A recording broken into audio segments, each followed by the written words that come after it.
नमस्कार बंधुरा आजकेर भिडियोटिर मूल विषयबस्तु hello how to move on after breakup. भालोबासार सम्पर्केर आनएक्सपेक्टेड वार्डटी हलो ब्रेकअप, जाके आमरा जीवन साथी भेबे जीवनेर विभिन्न स्वप्न देखा शुरू करी।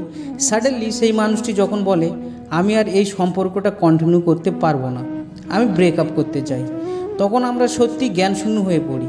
कि करब, किभाबे एई परिस्थितिटा टैकल करब किछुई बुझे उठते पारि ना। সেই ভালোবাসার মানুষটিকে ধরে রাখার জন্য আমরা অনেক পাগলামো করি, নানাভাবে বোঝানোর চেষ্টা করি, বাট সেই মানুষটি আমাদের কোনো কথাই শুনতে রাজি হয় না। সত্যি মানুষটা এতটা কঠোর আর নিষ্ঠুর হয়ে যায়, একবারও আমাদের কথা ভাবে না, নিজের ডিসিশনটা ফাইনাল মনে করে মাঝপথে হাত ছেড়ে চলে যায়। সব চেষ্টা ব্যর্থ হওয়ার পর আমরা একটা সময় মেনে নিতে বাধ্য হই যে সেই প্রিয় মানুষটি সত্যি সত্যি আর আমাদের জীবনে ফিরবে না, তাকে ছাড়া বাকি জীবন কাটাতে হবে। আমাদের হার্ট ব্রেক হয়, পৃথিবীর মধ্যে সবচেয়ে ভয়ঙ্কর কষ্ট, বেদনা, দুঃখ আমাদের জীবনে নেমে আসে। সেই প্রিয় মানুষটিকে ভুলে থাকার চেষ্টা করি, বাট দিন শেষে সেই মানুষটির কথা মনে পড়ে। মুভ অন হওয়ার চেষ্টা করেও ভুলতে পারি না। বলিউড অ্যাক্টর শাহরুখ খান একটা মূল্যবান কথা বলেছিল, যেটা আমরা মনে করার চেষ্টা করি তা কিছুতেই মনে আসে না, যা আমরা ভুলে যাওয়ার চেষ্টা করি তা কিছুতেই ভুলতে পারি না। বন্ধুরা, তোমরা অনেকে ইউটিউব ভিডিও দেখেছো, গুগলে সার্চ করেছো, অনেক বন্ধু বান্ধবীর কাছে পরামর্শ নিয়েছো কী করে মুভ অন হব, অনেক প্রচেষ্টা করেছো নিজেকে হ্যাপি রাখার। এত কিছু করার পরও তুমি তাকে ভুলতে পারছো না।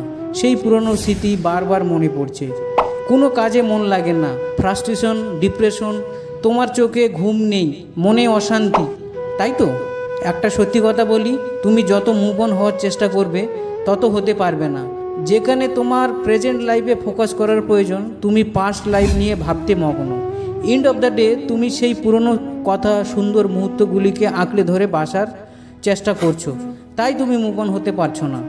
দেখো, মুভ অন মানে সেই মানুষটিকে ভুলে যাওয়া নয়, যে মানুষটি একদিন তোমার জীবনে ছিল, যার সাথে তোমার অনেক স্মৃতি জড়িয়ে আছে, যাকে ঘিরে তোমার ভালো সময় খারাপ সময় কেটেছে, সেই মুহূর্তগুলোকে ভুলে যাওয়াটা সম্ভব নয়।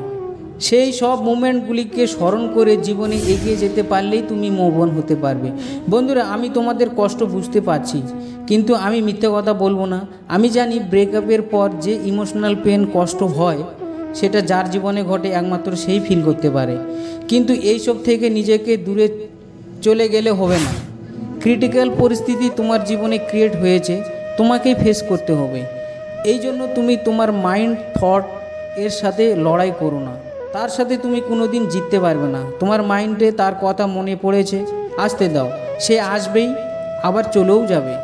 অনেক বেশি ইমোশনাল পেন হচ্ছে, কান্না পাচ্ছে, কেঁদে ফেলো।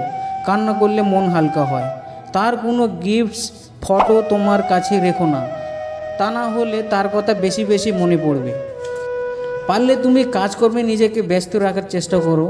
কেউ কেউ আবার মুভ অন হতে দ্রুত নতুন কোনো রিলেশনশিপে জড়িয়ে পড়ে, এমনটা করার কোনো দরকার নেই। তুমি আগের সম্পর্কে যে ভুলটা করেছিলে, সেম ভুলটা আবারও রিপিট হতে পারে। কি ভাবছো বন্ধুরা, আগের রিলেশনশিপে তোমার কি ভুল ছিল?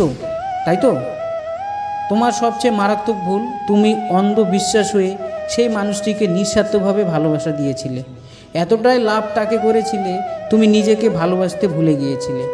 Self love is the most important things in our life. সর্বপ্রথম নিজেকে ভালোবাসতে শেখো। বন্ধুরা, আমার পয়েন্ট অফ ভিউস, একবার ভেবে দেখো, যার জন্য তুমি কষ্ট পাচ্ছ, যার কথা মনে করে কান্না করছো, নিজের জীবন, কেরিয়ার নষ্ট করেছো, এতদিন ধরে এত সময় নষ্ট করেছো, সে কি এখন তোমার কথা মনে করে কষ্ট পাচ্ছে? কমেন্টস করে জানিও। ধন্যবাদ।